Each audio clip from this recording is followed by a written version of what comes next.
So magandang araw guys, no? Have a nice day sa inyong lahat. So this is Kuya Barbero TV again. So medyo gabi na tayo makakapag-reaksyon dahil sa ating trabaho, dahil ngayon po ay Burr months, kaya hindi tayo makapag-reaction agad dahil po syempre maraming customer. Syempre yun yung ating trabaho, no? Kaya nagpapasensya po ako dahil hindi po ako makapag-reaction ng tuloy-tuloy at hindi nyo po mapanood agad ang ating mga kuro-kuro o opinyon.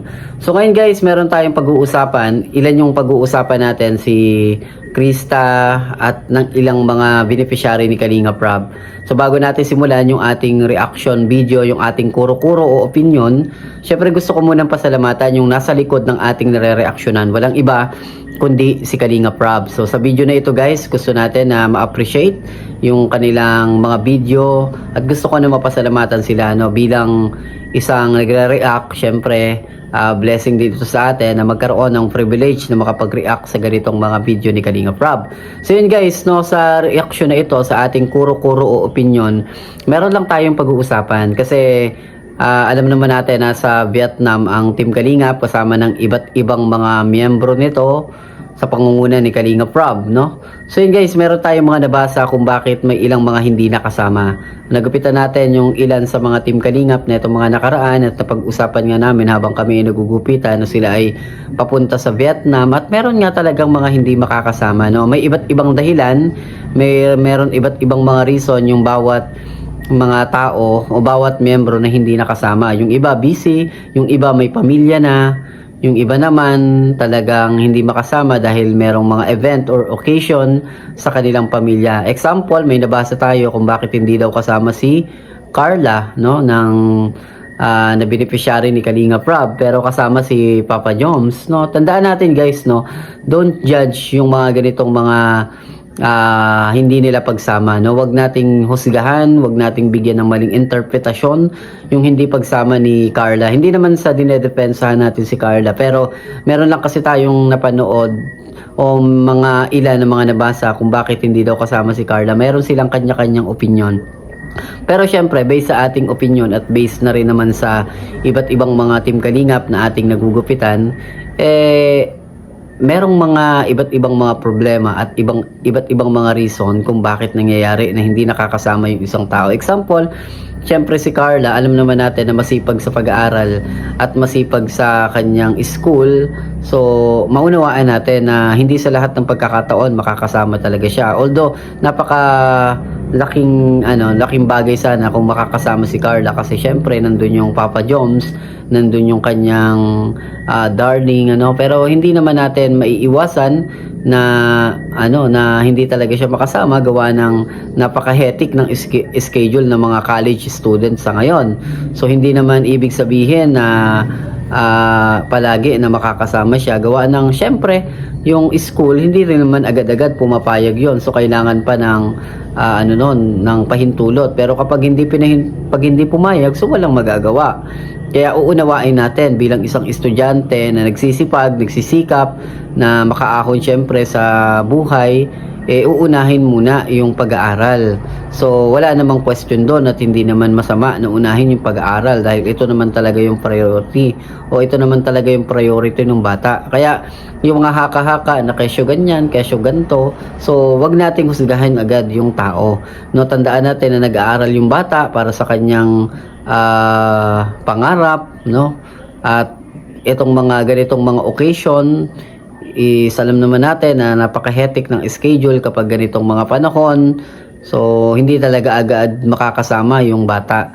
So tandaan din natin na merong ilang mga priority din, lalo na pag ganitong mga okasyon, nandiyan yung mga gathering ng pamilya or iba't ibang mga celebration. Nandiyan yung mga reunion or what, napakarami kaya hindi natin pwedeng sabihin na kesyo ganyan, kesa ganto, kesa ganyan, no? So unawain natin, wag natin i-judge agad si Carla or bigyan ng maling interpretasyon. So yun lang yung nakikita natin kasi may mga nagbabasa rin po tayo ng mga comments sa iba't ibang mga reaction ng iba't ibang mga vlog, iba't ibang mga comments sa iba't ibang mga platform about sa Team Kalingap kasi yun yung ating nare-reaksyonan.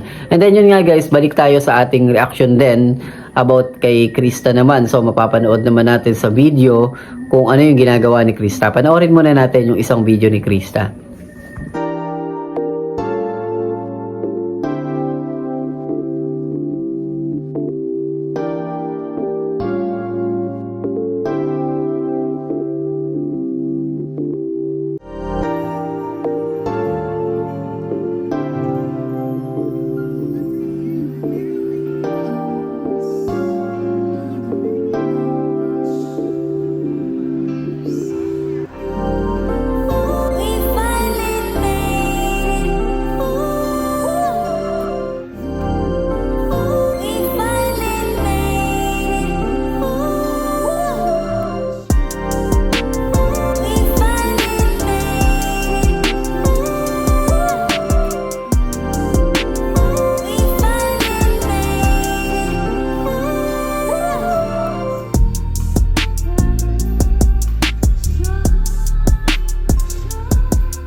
So sa video ito guys, no, maraming nakamiss dun sa Mikris Tandem at marami talaga nag-aabang dun sa Mikris Tandem.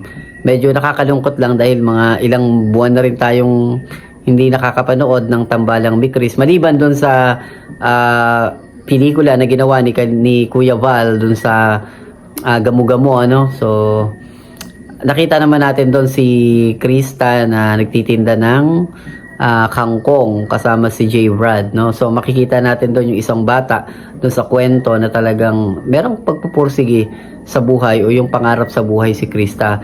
In reality naman ito, ganoon naman talaga yung buhay ng isang Krista Jane. Talagang laki sa hirap na merong isang malaking pangarap, ano? At makikita din naman natin sa video niya ngayon yung isang nakakatuwang TikTok niya. So ito, TikTok niya to eh.